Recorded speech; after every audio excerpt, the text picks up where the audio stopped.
Today I'll be talking about how to solve absolute value equations. The when we do it, the how we do it, and the absolute value equations. When do we actually use equations like these? One occasion we do that is when we have some kind of equation that involves the absolute value. Here's what that looks like. As you'll notice, it almost looks like a parentheses, but instead we have straight up and down lines. That signifies that we're going to take the absolute value of whatever we have in there, and it's got to equal 5 for that particular expression. Or here's another example as well. The absolute value of x plus 4, whatever that is, once we take the absolute value, it's got to equal 9. Another case we use that in terms of real world problems is when there's some type of measure of error involved or plus minus value for what we're trying to find.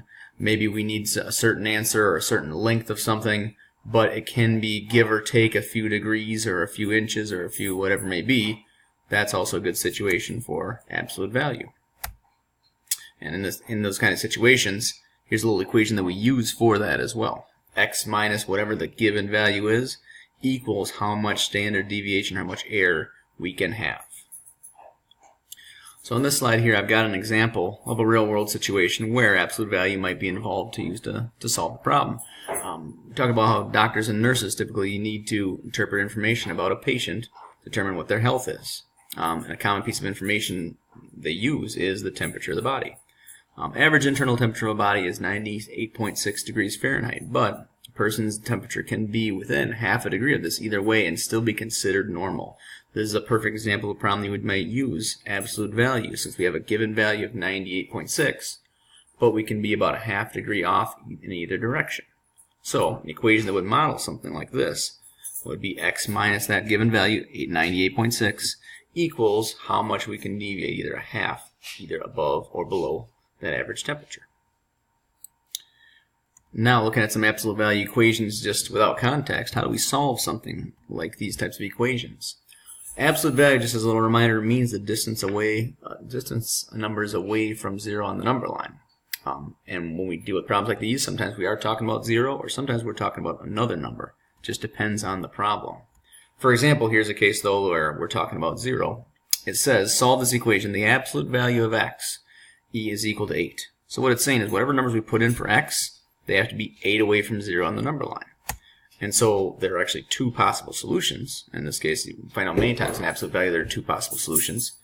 8 and negative 8, both those answers are 8 units away from 0 on the number line. So in solving that equation, we'd see there's two options. 8 and negative 8 are both the same distance away from 0 on the number line. So when we run into an absolute value equation, there are some steps that we typically use to solve the problem that are helpful.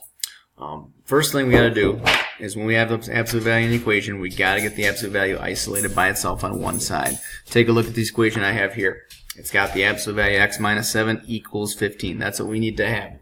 Just the absolute value by itself on one side of the equation and then some kind of value. Sometimes you will have other numbers on that side, like a 2 or like plus 8 or something. We have to do inverse operations to get the absolute value by itself, but in this case, it is all alone, so I can start solving from here.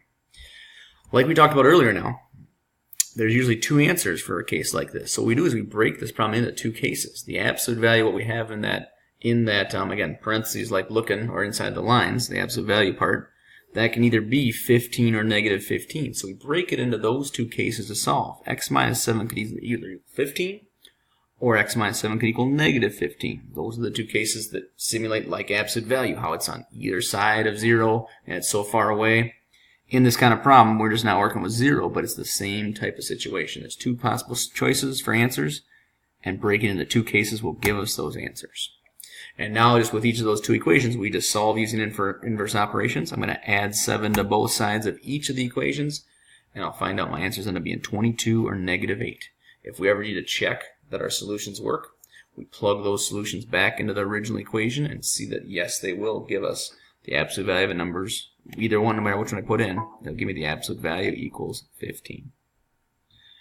So again, with solving absolute value equations, you might think, I still am kind of figuring out how that works. We've talked a little bit about it, how absolute value, again, is like finding the distance of numbers from 0 on the number line. And for this, there's two situations, right? We talked about that one earlier, how the absolute value of a number could be 8. So there are two numbers that do that. 8 or negative 8 are both the same distance away, both 8 units away from 0. in doing these problems, it's like we're doing that. It's just that we have changed what the number is. As opposed to looking at the numbers that are away from 0, we're looking at whatever our given value is. So it could be 7 or -10, but we're still doing the same thing. We're taking some number and saying, what are the numbers on either side of that number on the number line that are the same distance away? And that way, that's how we end up getting two answers, by finding the given value, finding how far each of those are away from the given value. So putting it all together, all the solving and kind of the real world situation, I got one last problem here for you as well, just to kind of think about and how absolute value works. Let's say you work at a lumber yard and you got a new project, maybe cutting pieces of wood for a house or for something you're building, cutting 2x4s, and they all have to be at a length of 40 inches for this particular project you're supposed to have. Manager tells you that you can't be off by very much to make this building work. You can only be off by 5/100ths of an inch, or 0.05 inches.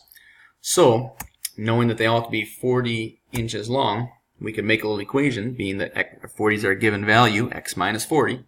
The absolute value of that has to be equal to 5/100ths. Again, 0.05. That's how much we can be off. That's how an absolute value equation would set up.